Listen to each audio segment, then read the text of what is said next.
Good morning, everybody. It's morning here. Welcome back. I'm Abby, and this is my little office and my alter ego over there. I'm just going to do this quick thing that I do every time we record. Hi, everyone. Welcome back. Wow. So, quick sip of whatever your beverage is this morning.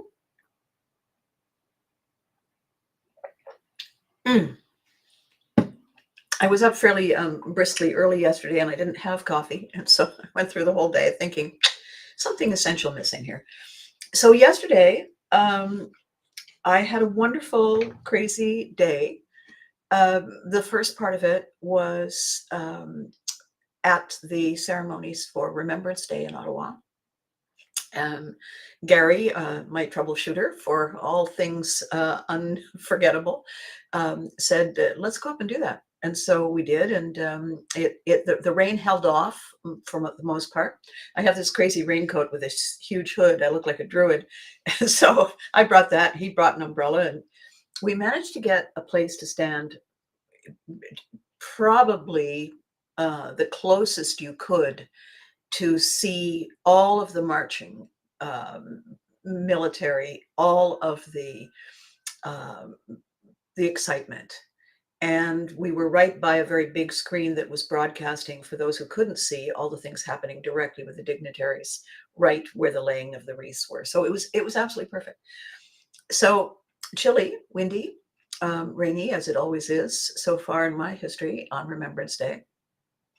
And we had a couple of very, very interesting adventures. When the ceremony was over, we were there for let's see, 9:30-ish, 10, 3, 11, 3, 12. So almost 3 hours for the whole thing to unfold, watching the marching, watching the listening to the gun salute, watching the laying of the wreaths, watching all the people reacting and so on.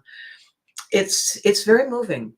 And I think the big reason it's so moving when you go to an event like that, even if you're not connected directly to somebody military, is how focused everyone is. Everybody focused on this moment, celebrating. Oh, good morning, Vern. How nice to see you. After wonderful, wonderful, but so personal for me. Yes, yes, what an amazing day for you. So in front of me, directly in front of me, there was a woman in a wheelchair. And for some reason, one of the CBC television producers walking by sort of stopped and looked and came over and said, so why are you here? And had a brief chit chat, and then said, I'm going to go and find my reporter and come back. And they decided to do a feature on her just as the ceremonies were getting underway, just as the CBC coverage was getting underway. They'd been underway for about 10 minutes. And because this woman has made it a mission to attend. So she's wheelchair, which means access is challenging. And no matter where she is, no matter what else she's doing, she sets it all aside to come and be there. She has family, she has connections to it. It moves her and means something to her to be present, to represent the why. She's not able-bodied. However, she's able to make those decisions. So they did a coverage on her, and it was really funny. She suddenly, last minute, realized she didn't have a poppy, and she said, "I don't." So I pulled mine off and I put it over her shoulder and I said, "Here you go. Yes, you do." And she, "Thank you." And the CBC person, thanks. And so, we're all part of it. We're all part of it. Standing to my right was a veteran with a lot of patches on his jacket from his tours of duty, and behind him, I think probably his dad. And there are different times in the ceremony when certain events really grab you. For me, it's the first fly past. And at that same time, when the guns go off, I'm I'm that little girl again, standing with my dad. And it's that. And the thing is, the tears which I'm now having now because it's remembrance, right? Hang on a second. The tears that I shed yesterday are not sad. They're completely filled with I'm present. I'm here. There is nothing standing between me and my legacy, my people. I'm in it. I'm with it. I'm of it. And it's huge. See, it's huge because it's huge all by itself. Warren, just stop by to say hi and then get back to the day at hand. Warren, thank you so much. Thank you. Have a wonderful day. The opportunity to be fully present with all the people who chose to be fully present, to experience the feeling that we are among people who have deep gratitude, who lost and gained immeasurably by the decisions made by others to do what they felt was the right thing. And, my topic today for this video, I just want to make sure I say it exactly right. Do we even know what makes us happy?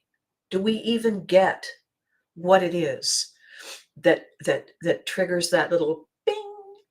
Do we understand where it's coming from? Because if we don't, how do we go get it? If we don't understand where the button is, how do we activate it? And I realized yesterday we had a couple of amazing little moments happen.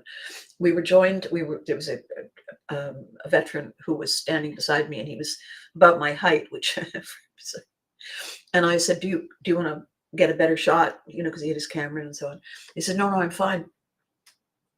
And so there was kind of a lull, in the waiting, and I turned to him and I said, so where did you serve? And he was telling me that he'd been in Egypt with United Nations. And then he said, there's thousands of people. There's thousands of people. And he said, and I was in Lahr, Germany. And I said, you what? My dad. When France exited NATO, all of the forces serving in France had to go someplace else, and all of the French forces serving someplace else had to come home. And my dad was tasked with finding a base in Germany to effect that transition. My dad, he's on the road looking for places, and he came across the ideal opportunity, and that was switch out. So the French forces left Lahr, and we moved in, and so we were in Metz, and then there were other bases in different parts of France, and they all joined us. So we all amalgamated in Lahr. It was a bigger base, and so Lahr was formed by my dad. The transition was effected by my dad. My dad was comptroller, so he saved us a whole bunch of money, which made him feel very, very good. And when we all moved, we all met all the other Canadians who had been in all the different parts of France because we had to go. So here I am. I'm surrounded by thousands of people. And where did you serve? And he says, Lahr, Germany. And I said, how do you do? And when I told him about my dad, he said, you're kidding. What are the odds? Because there's a lot of bases you can serve. And then when Gary said, what's going on? And I told him, and he said, how do you do that? I said, I didn't do it. He's here. It's just amazing. So throughout the ceremony, we became attached to. We were attached travelers with this wonderful veteran. And if you're on social media this morning, good morning, sir. We had a great conversation.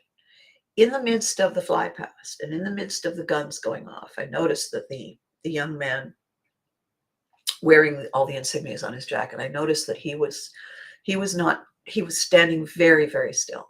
And I noticed at one point that his dad put his hand on his shoulder.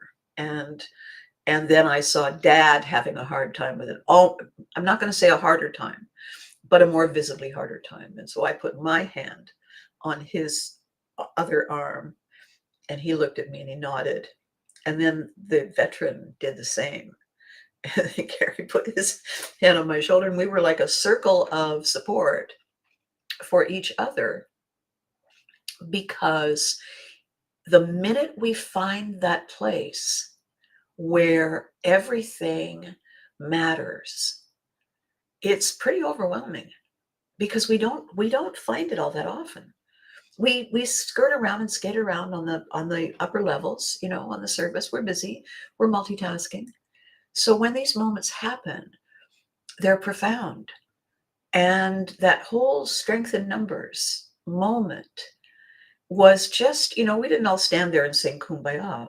However, we really, it was very gratifying. It was very nurturing to feel all of that reflected back and forth. And it was just, we were this tiny little coterie of people, but we were all experiencing what everyone was experiencing.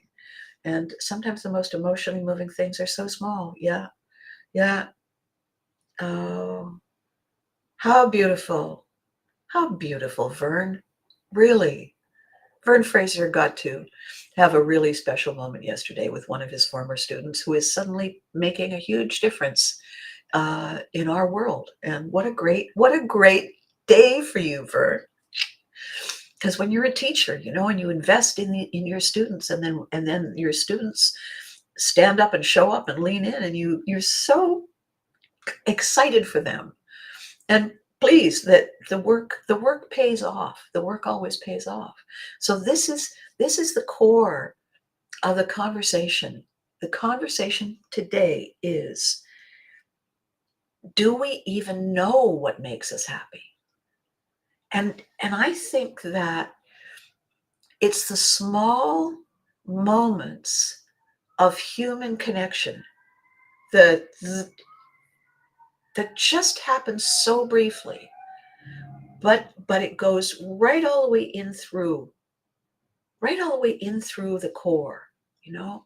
And so after that event, when we all turned and we're leaving, we're all saying goodbye. And basically we were all ships that paused briefly as we passed in the day as opposed to the night. And we all said it was wonderful to meet you and see you again sometime. And there we were, and we parted ways. We asked the veteran if he wanted to join us. We were going to go and get something to eat and drink. And he said, well, he was going to the Legion, and of course he was. And did we want to come? And I said, well, the Legion is for the Legion people, and we're not there yet, but thank you. And so it's bittersweet, the parting, except the moment of the moment is when we choose to say, I'm here, I'm fully present here. All the other stuff, we just hit pause and we give this here, right now, 100%, completely 100%. After that, Gary and I walked over to a nearby pub. We went in, and there were all these people. It was, oh my gosh, it was so packed.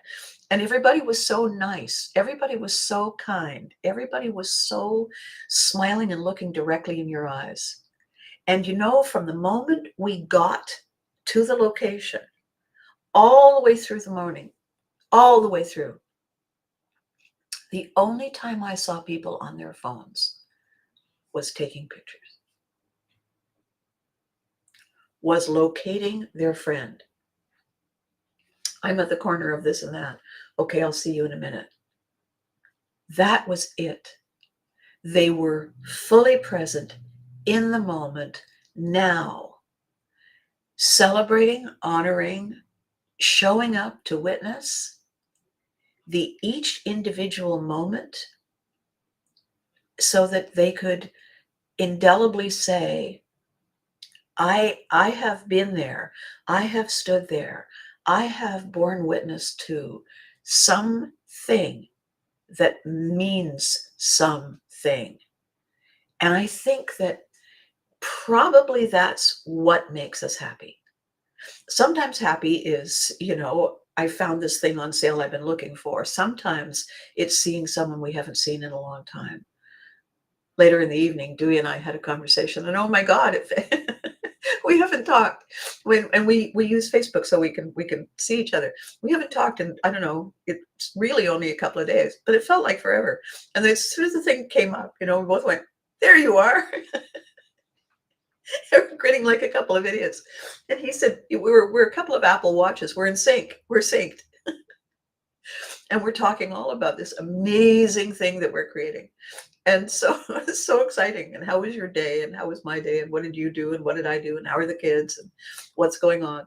And everything about it was just so simple, so easy, so happy that we are working together. We've made a decision. He's a busy guy. He's got a family. He's got stuff.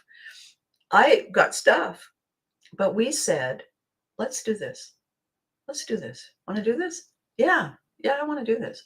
So every time we reconnect to update each other, the joy in having made that decision to say, I'm in. I'm in on this 100%. Changes everything. It shapes the mood, it shapes the feeling, it shapes the energy, because we own it. We're in it, we're of it, we're with it. And to me, that gives us a sense of belonging. It gives us a sense of validation. I mean, Vern, the dedication that you invested in your teaching, in your students, and your reward yesterday, just seeing the outcome of one student, one of how many, seeing that tangibly and seeing the student look you in the eyes and say, I did it. And that you're part of it is what everybody, I think, is looking for. We feel set adrift. We feel some of us abandoned. We feel some of us underheard, underseen, certainly undervalued. But when we get to go and be present and make the decision to step in, to lean in, to show up, and it doesn't have to be the extent to which our people were willing to do whatever for however long, no matter what. It doesn't have to be that big. It does, however, have to be a decision. My wonderful friend Barb Munshaw has a lot of health issues right now, and she has made a perfectly natural daughter decision that now that her dad is basically chronically unwell, that she is there with him no matter what. And however, good morning, Freddie. Oh, it's so good to see you. No matter what that costs her, you're welcome, Fern. You're welcome. No matter what it costs Barb to do that, it means the world to her to make that decision and execute it regardless, because it validates who she is. It validates everything about her. And do other things have to be reprioritized? Yeah, they do. Can she do everything? No, she can't. Has she made this commitment because she knows it's part of everything that means everything? Yep. And I know, because when I talk to her, she says, I haven't been able to do it. It's perfectly okay. It's perfectly okay. It's so important to take the time to be in and of and with when it truly matters. Because everybody all the time is saying, I wonder why I'm here. I don't know what my purpose is. I want to make a difference. I want to be part of something. Well, it's this simple. It's as simple as paying it forward. It's as simple. I'm going to tell you two things that happened after we left the space. Three things, actually. Gary and I went into this pub, and there was nowhere to sit. And I said, "Can we go to the bar and get a drink?" And she said, "Well, good luck." Gary said, "You want me to go?" And I said, "No, no, I have this." So I'm looking directly in people's eyes, smiling and saying, can I just get through? I just want to get a drink and then it's all yours. Just this, right? And they all parted and the waters parted. And I get to the bar, and the bartenders are losing their minds collectively and individually. And I said, "When you have a minute," the bartender looked at me and he said, "When when I have a minute," I said, "I know, right? I know." So, but he came back. And he said, "Quickly," and I said, "Yes, this and this," and I said, "And I have money." He's laughing. It's packed. Literally, this pub was, I'm going to say, 50 feet from where thousands of people were standing for 3 hours in the rain. Woof. So packed. Meanwhile, me winkling my way through, "Hi, I have money." So we got our stuff and we moved away. And there was a table with 3 men and a chair with coats on it. And I said, "Who's sitting there?" And he said, "Oh, our friend has gone to the bar to get our drinks." And I said, "Really? How's that working for you? Do you want me to do it?" Because I just got ours. And you could see in the eyes of 2 of them, they were not sure. And I said, "Can I at least sit?" "Yeah, sure." And then we saw the person coming back, and then Gary found us another place. And everywhere we were going, there were coats on empty chairs. And I said, Are the coats sitting there, or is somebody sitting there?" "Oh, sorry, the coats, yeah." And so then we could sit down. And everybody was so responsive. Nobody was rude. Everybody was feeling like they had made the right decision this morning. They made the right decision. Even the people who were brought out on wheelchairs, some of the people standing and marching, it's a lot. It doesn't seem like a lot, but the nervousness and the eagerness and the passion to get it right, to represent, and standing and standing and standing and standing, a lot of them, they're not as prepared for it physically or emotionally as they think they are. And one of the people who was wheeled out, we had several of the gun salutes, and when they were wheeled out, hands over their face, I said, "There, there, that's what Gary and Dewey and I are doing. That's what, and Dave and Barb, that's what we're doing. We're finding some way to support, serve, heal that this we are looking for the immediate touchstone, the immediate way to say, okay, okay, no, thank you, I got this." So that's in the back of my head the whole time. All of this pivotry in motion, all of this unforgettables that Dewey and I are building. This is all the outcome. We are in this together. Those of us who need a hand, we got you. That's the whole point.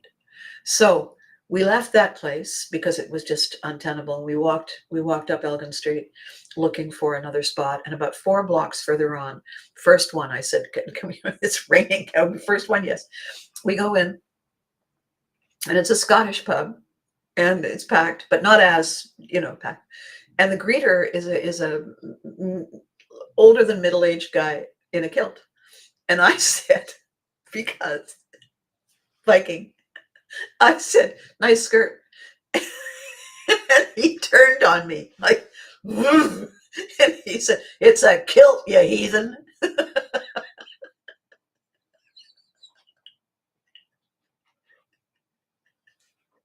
And I said, "Oh, you've been a greeter long?"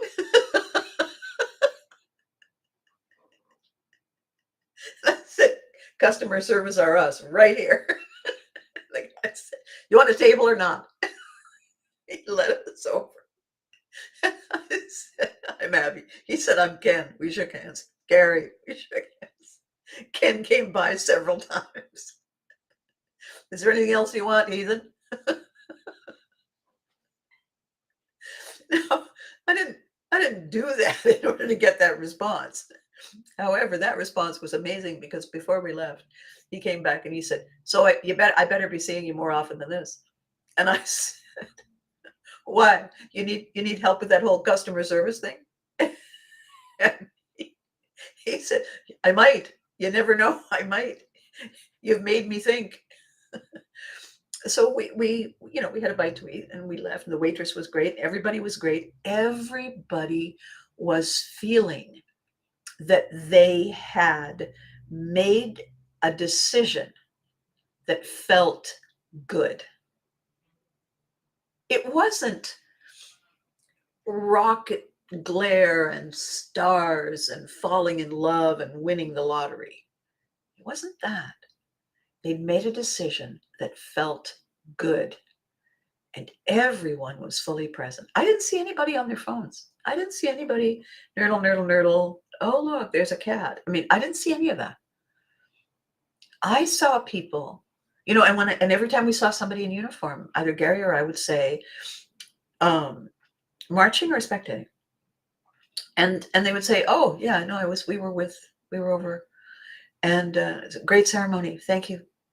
And the cadets, watching the young cadets, that was maybe the most moving thing. All these really, really little people, right? They've all joined cadet corps and they're all marching and they're all so proud. They're all standing and marching and feeling like they've got something. They are something. They're part of something at that age. How brilliant is that? Does it have to have a military overtone? No, it doesn't. It doesn't. However, yesterday was part military and part in service to, representing, standing for, belonging with Canada, with the country, with what Canada represents on the world stage. We're not the biggest, We don't have the most stuff. Well, we do. We have almost the most pulled land that really who wants to go there. We have a lot of that. We don't have the most stuff. We are known as peacekeepers. We are known as people who go in and say, let's calm down so we can figure this out. When it's time to step up, Canada has done its part. Canada has represented. Canada has been there for and with, because we are an amalgam of every country. We are, good morning, Daniel. We are a mix, a soup, a stew. We are everybody, every nation, every race, every gender represented in Canada. And that's who serves. And that's who came out to support. And so you all of a sudden say, oh yeah, this is who we are. This is why we're here. And so in the restaurant, so the first situation was Bob, and Bob was our veteran. Bob and the others beside us. The second situation was the girl in front being interviewed who didn't have a bobby. The third was the bartender in that pub. The fourth was the greeter who called me a heathen for about an hour. And you know what? I'll take it. My Viking ancestors will say, sure, why not? And then cherry icing on cake with sparklers and sprinkles and whatnot. We're walking back. It's not raining, but it's, and there is a woman standing on a corner with her phone, and she is clearly agitated. She's trembling. She's upset. I can feel it. You can almost see the waves of it coming off her. And she was right in front of me. And I went up and I put my hand on her shoulder and I said, is everything okay? Are you okay? And she looked up and she said, I'm about to throw this phone across the street. And I said, it's all right. It's all right. We're going to fix whatever it is. We can fix whatever it is. And I said, Gary, look at him. We can fix whatever it is. And just take a breath. Take a breath. what's wrong with it? And I put my hand, because I didn't want her to throw the phone. I said, what's wrong with the phone? And she said, I can't find my husband. And I'm supposed to meet him here, and he's not here, and I don't know what to do. And and I said, okay, Gary can fix. I can't fix the phone. I have no idea. What is it you need to do? And she said, I need to reach my husband. And Gary took the phone, and we sorted it out. And while he was figuring it out, and then got the number so that she could call him. And she called and said, where are you? I'm at this corner. And we could hear his voice saying, well, I'm around here, and I'm on my way. And she said, okay. And he said, are you all right? And she said, yes, I have 2 people who are helping me. So then they hung up. And so we're standing there looking, waiting to see a man appear. And I said, what's he wearing? And she said, a green jacket and a dark hat, and he'll have an umbrella. So we turned, and we're all 3 looking. And I said, oh, there's somebody coming. Is that him? And she said, oh, it could be. And then she said, oh, no, it isn't. And I said, green jacket, though. And she said, yes. And I said, well, maybe he's a good stand-in.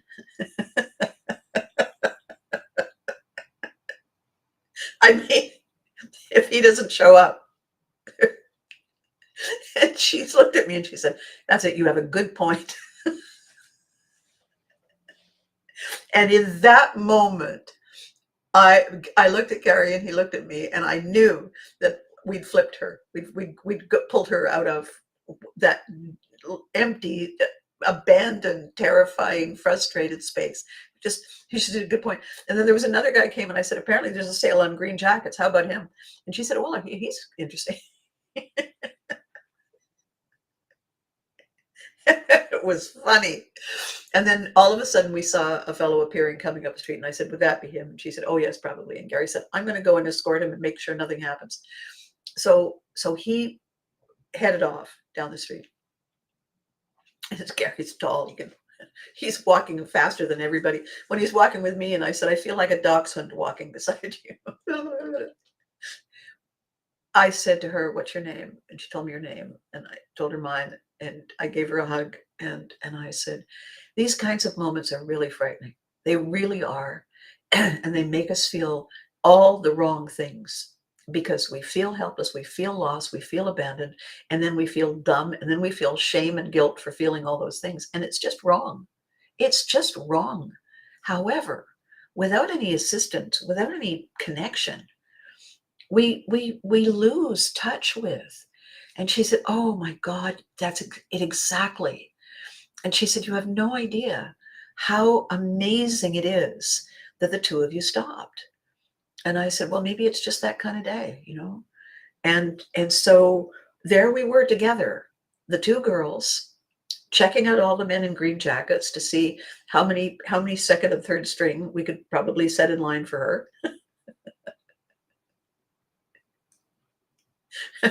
Plan B, plan C, door number 3. And then as they were getting closer, and the 2 guys were talking and so on, and Gary said, it's one of those things where he was waiting there and she was waiting here. And I said, yes, and there's a big building in between them.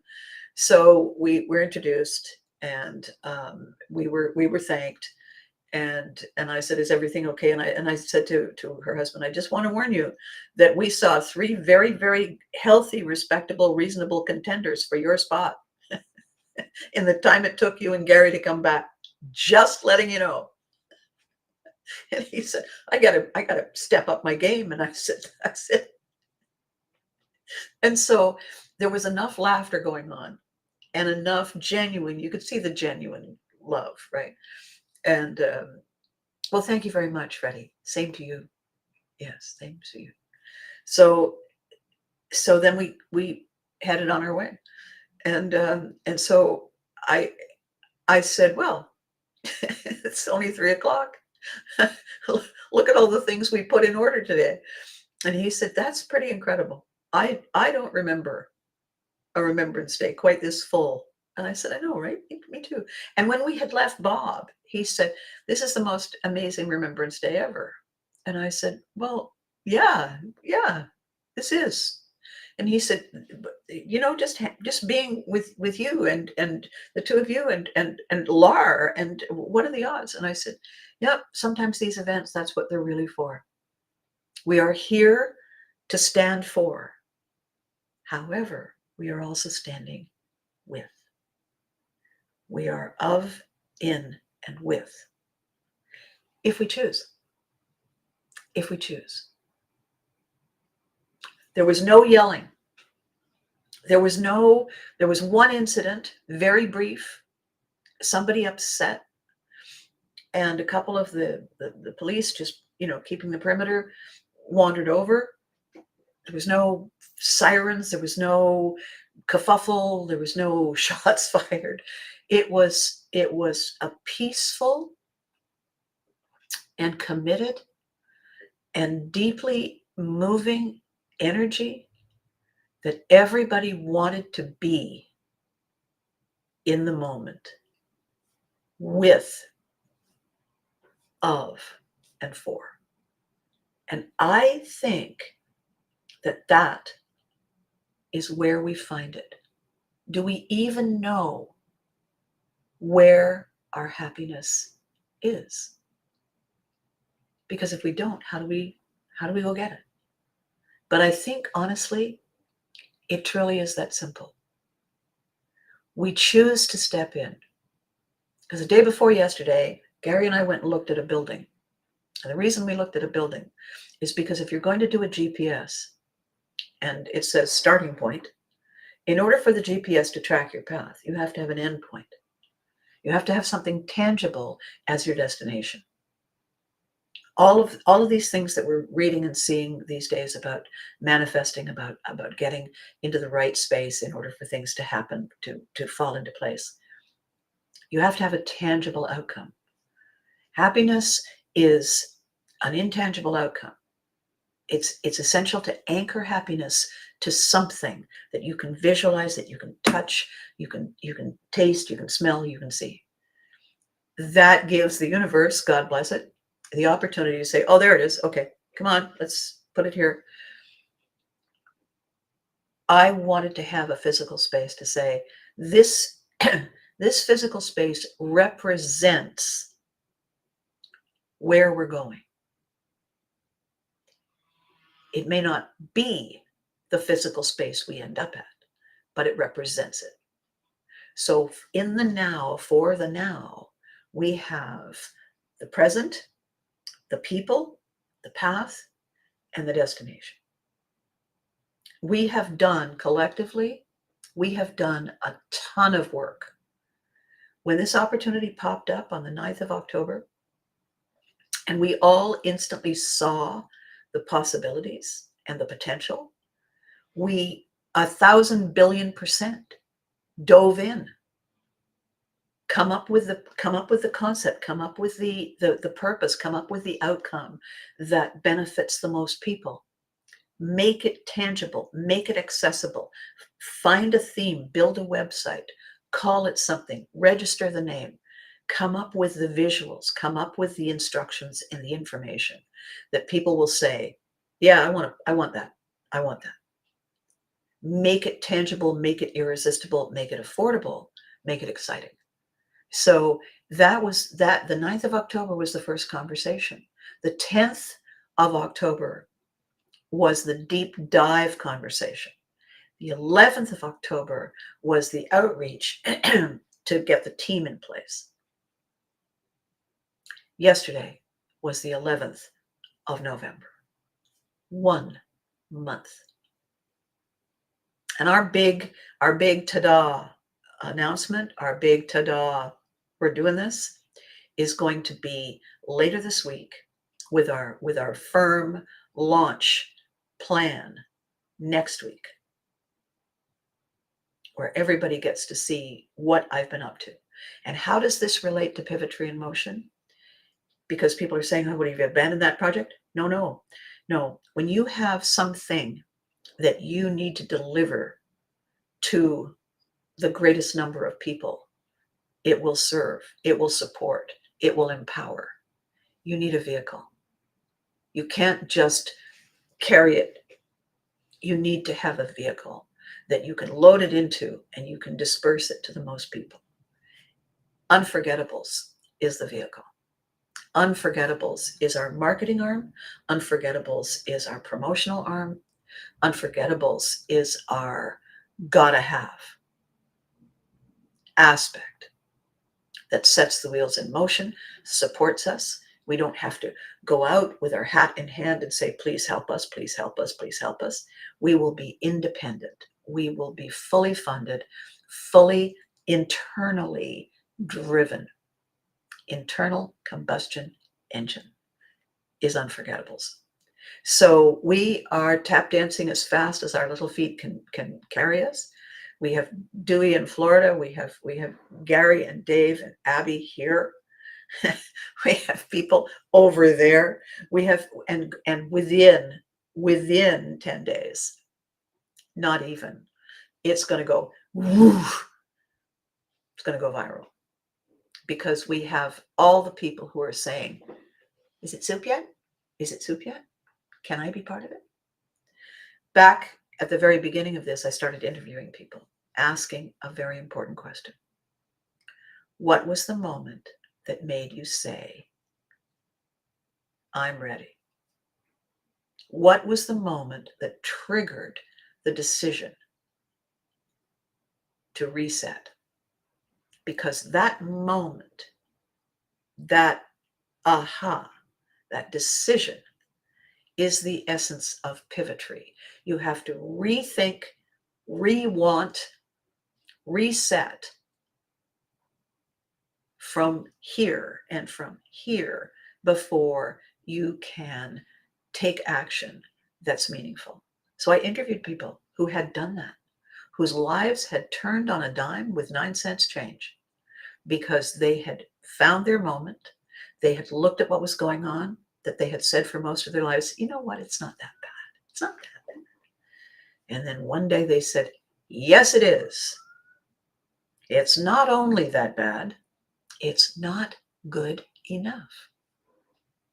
I deserve, we deserve. I'm going after it. And you can come with me if you like. If not, catch you later. The image for Pivotry in Motion is a dark and heavy black chain link that is broken in the middle because the links have reverted to their original state. They are birds, and they are flying toward the sunrise. They are flying free to meet their potential, to meet their possibility. When I first saw that image, it was a gut punch. And I said, that's Pivotry. That's the decision. The moment where they cease to be locked in, the moment they decide to say, it's my time to be, it's that decision that is the definition of Pivotry. I saw it and I said, that's what I'm using. It was interesting yesterday when I posted for Remembrance Day, and I posted the Air Force crest, and I realized I was looking at the bird. And I thought, well, clearly there was a reason why that bird image really touched me, because I have lived with that image my whole life. The person who says, I am in, is free to be. Whatever their passion is, however it is perceived by others, they have said, all the rules apply to me, to everyone. And within those rules, this is the path I choose. I choose to be fully present in, of, with, and for, because that is where happiness lives. That is what gives us our purpose. That is what sets us on our path of discovery. Are there sacrifices? Yes, there are. Some of them are immense. And then they also give us opportunities to say, okay, cherry, again, another cherry on the cake, on the icing, on the sprinkles and the sparkly. is the connection I have with two brilliant therapists who live and work in Arizona, who are working on a project that is focused on post-traumatic growth.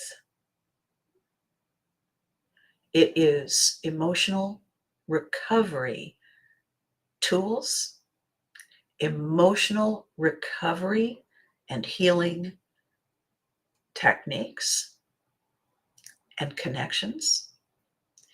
And they've been working with different agencies. One of them has been a lead guide and coach and advisor with the Veterans Administration. His work began in conjunction with the Vietnam War. He's been part and parcel of a huge organization across the US. His own entity is called One Tree Learning Institute. And I invite all of you to look it up. His name is Michael William Marks. He's a brilliant, brilliant man. And he and his fellow therapists are developing tools that they're going to bring to Canada to help everyone in their communities seek out the root cause of the dysfunction, of the unhappiness. Have that conversation together. Work together to find a way to recognize what it is, understand where it comes from, and then feel less guilt, shame, blame for getting together to get help. Because so many of you are the personality who runs toward danger. You are the first responders. I saw you all yesterday. You believe you are here to deal with that. You believe you are here to fix that, to prevent that, to correct that. And those of you who are traumatized in the process, not just soldiers, doctors, firefighters, first responders, teachers, healers, all of you somehow believe that if you don't fix it, that if you don't correct it, that if you don't reverse it, you've failed. It isn't true. But simply saying it isn't true isn't enough. We need to have the togetherness moments like yesterday to look in each other's eyes and realize we are here to support. We are here to help.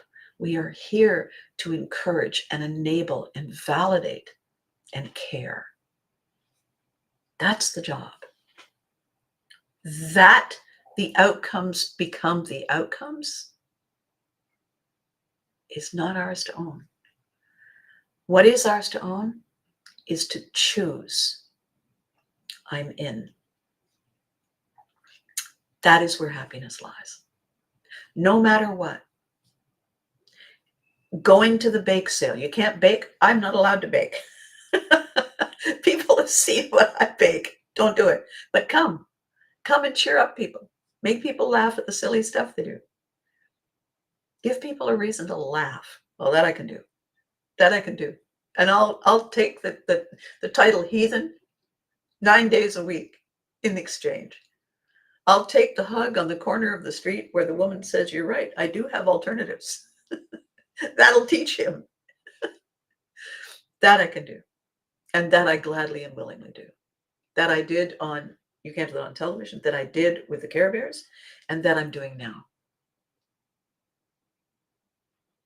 Dewey and I are inventing something called the Unforgettables. We are representing you. Gary and Dave and the others, they're part of it too. So that's the video today. A little long. I apologize. Not sorry. I apologize if it's too long. But you can watch another time. Thank you for being part of this. Thank you for deciding to say, you know what? I'm going to watch Abby. I'm going to comment. I'm going to be part of Abby's day because it means the world to me and to everyone. Don we now our green apparel. What comfort, Freddie, that's brilliant. Freddie Moore, that's brilliant. What Freddie has just said is that we are comforting the comfortless. Thank you, Freddie. It's perfect. Brilliant. All right. Thursday, we have something else to talk about happiness. Thursday, we have something else to talk about giving, because giving is part of getting and receiving and being in and of and around and through, because it's that kind of time. It's just about nearly almost Thanksgiving in the United States, and Dewey and I are amping up and ramping up to have our moment launch in conjunction with Thanksgiving. And all of you I know are making plans and figuring out how to best live your best day today and the others leading up. And then, of course, there's also Christmas. Christmas is waving in the distance. It's ho-hoing in the distance. So be good to you. You deserve it. Remember to hug your loved ones. They deserve it too. And I know you give thanks every day. You might want to thank the the people who are often forgotten. But by the way, rain or shine, sleet or not, the people who set up those Remembrance Day events, the people who put that together, the people running back and forth at the last minute with chairs, with extra things, stuff that's in the gear truck, those people are never properly thanked. But by golly, without you, we'd just be standing around wondering what we're doing at the corner of Walk and Wait. So thank you to the crew and the cast and the people who said, yeah, and we're even going to go to air on time. Miraculously. And it's live. And thank you also to the spotters that we spotted on the tops, the rooftops, all over the place, who were making sure that we were all safe. Thanks. I'll catch you on Thursday, kids.